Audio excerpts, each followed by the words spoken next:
What's up guys, ngayon magluluto tayo ng biko. Narito ang ating gagamitin na malagkit. Ang ginawa ko ay 5 takal ang lulutuin ko dito na malagkit.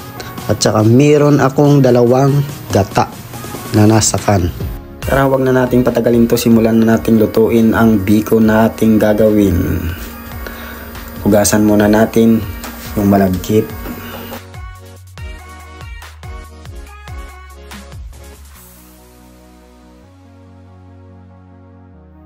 At dahil tapos na natin mahugasan, lagyan na natin ng sabaw. Dahil 5 takal yun, lagyan din natin ng 5 takal na tubig.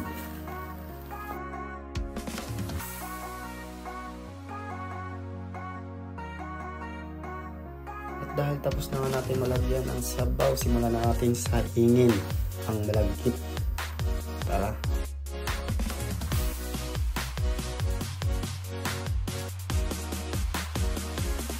At luto na nga ang malagkit, ngayon sisimulan na natin lutuin ang gata.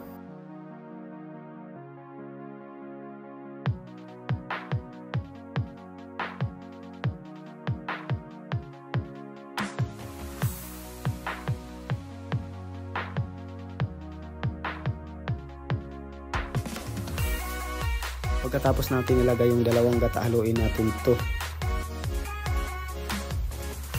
At ayan na nga, kumulo na nga pagkatapos ng 3 minuto. Gagawin natin dito, lalagyan na natin ng asukal ng kalahating kilo para sa 5 takal na malagkit na bigas, 2 gata na kan.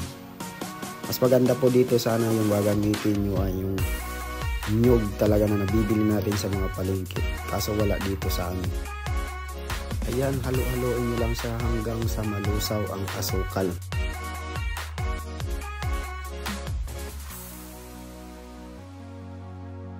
At ipahinga nyo siya ng 2 minuto bago haluin. Makalipas nga po ang 2 minuto ay kulong-kulo na siya at hinalo po ulit. Haluin lang po natin to hanggang sa kukunti na lang yung matira.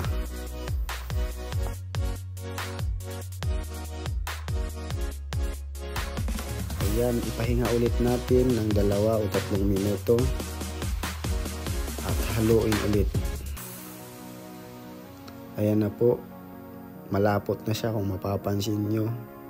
Kunti pa po, kunting hintay pa bago natin ilagay ang malagkit.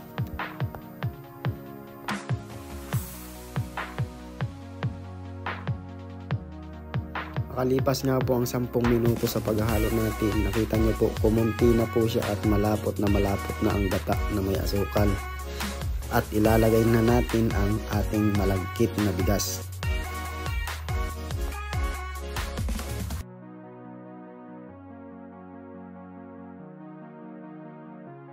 Pagkatapos natin mailagay ang malagkit, halu-haluin lang natin ito hanggang sa maihalo natin ng mabuti.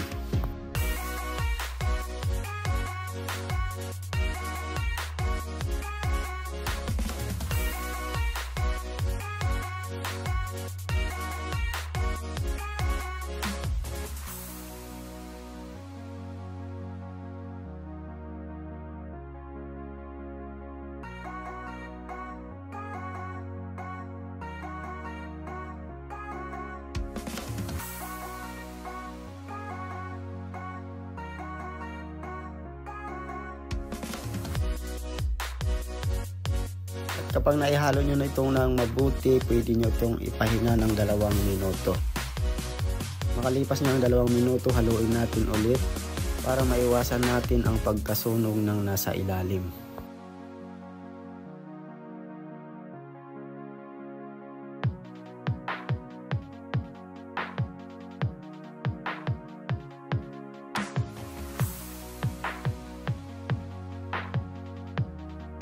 At kapag napansin nyo na po siya na oily na siya at malapot po, luto na ito. Ito na po, lutong-luto na siya. Ready na siya para ilagay sa plato o sa inyong mga lalagyan.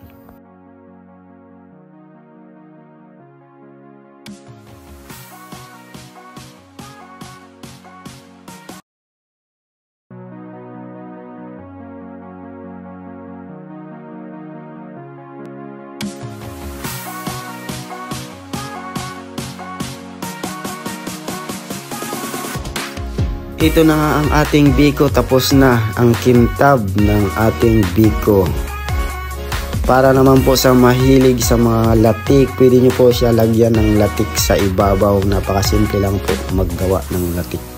Hindi na po ako gumawa ng latik dahil ayaw ko na dadagdag na po yung tamis. At hanggang dito na lang po ang video na ito. Para po sa hindi pa nakapag-subscribe, subscribe nyo na po ako and like para maabangan nyo ang mga susunod ko na video. Bye bye guys, salamat sa panonood. See you in my next video.